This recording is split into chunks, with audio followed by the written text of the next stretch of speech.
Sa oras ng kapighatian o kalungkutan dahil sa ating mga pinagdaraanang mga suliranin at sa saya at sa tagumpay na ating tinatamasa, maaari niyo akong maging kahuntahan at kakwentuhan dito sa Alexander YouTube channel.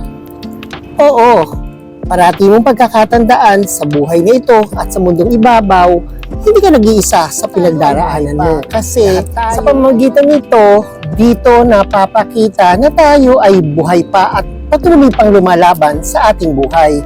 Yan ang ating pag-uusapan ngayon dito sa aking My Journaling Motion sa Love Life ni May Satanay dito sa Alexander YouTube channel. Madalas sumasagi sa ating isipan yung salitang ba't sila? Ba't sila nakakaya nila yung mga pinagdaraanan nila? Bakit sila nandun ako nung sila'y may problema? Ba't sila ang tatag-tatag nila?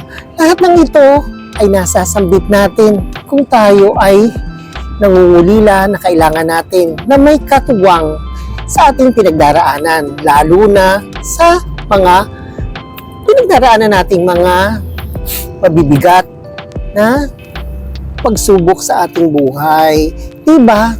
Natural lang naman yun na minsan ay nanghihina tayo, na kailangan natin na may mapapagsabihan, meron tayong makakatuwa nga dun sa panahon ng ating kalumbayan o yung ating kalungkutan na tinatamasa habang tayo ay nandoon sa pinagdaraanan nating mga problema. Pero sa kalungkutan na ating pinagdaraanan, sa ating mga siniranin, mas may natututunan ako kung ito'y pinagdaraanan kong mag-isa. Kasi doon binibigyan tayo ng pagkakataong makapag-isip-isip. Lalo na ako, isi-share ko sa inyo dahil minsan pag tayo ay may pinagdaraanan, kasi doon yung minsan meron tayong tampo sa ibang tao kasi bakit wala sila sa tabi natin, o kaya bakit nung nandun tayo sa tabi nila, nung sila ay may pinagdaraanan, malugod natin pinakikinggan ang lahat ng kanilang mga suliranin. Pero bagkus na dapat natin ganunin ang sarili natin, pagkaisipin natin na lahat tayo ay may pinagdaraanan sa iba't ibang panahon lamang, sa iba't ibang oras. Malay mo, ngayon yung pinagdaraanan mo, hindi niya pinagdaraanan.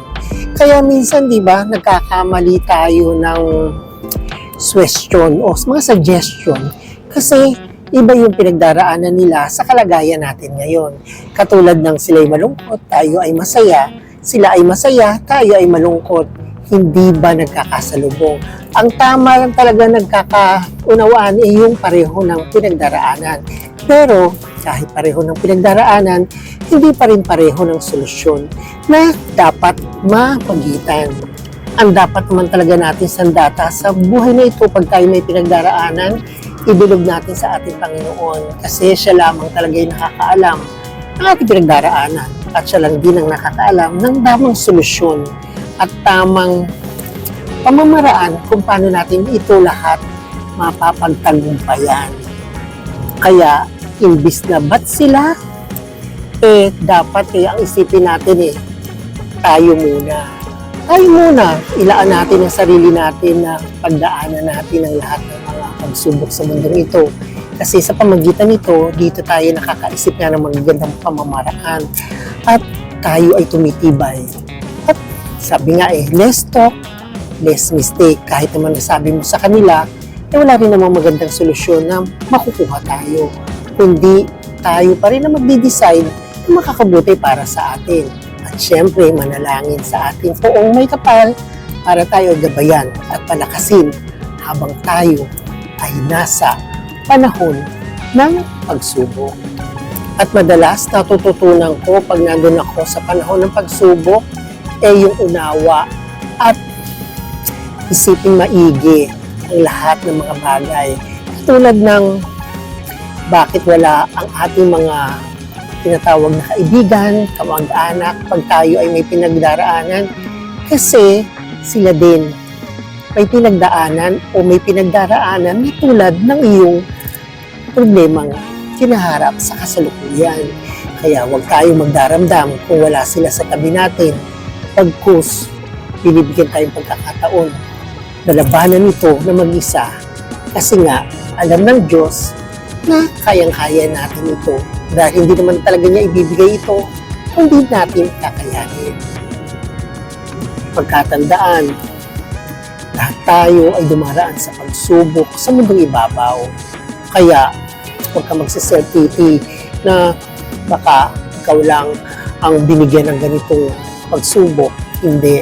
Lahat tayo ay sinusubukan sa mundong ibabaw para tayo ay tumatag habang tayo ay naglalakbay sa mundong kanyang ibinigay.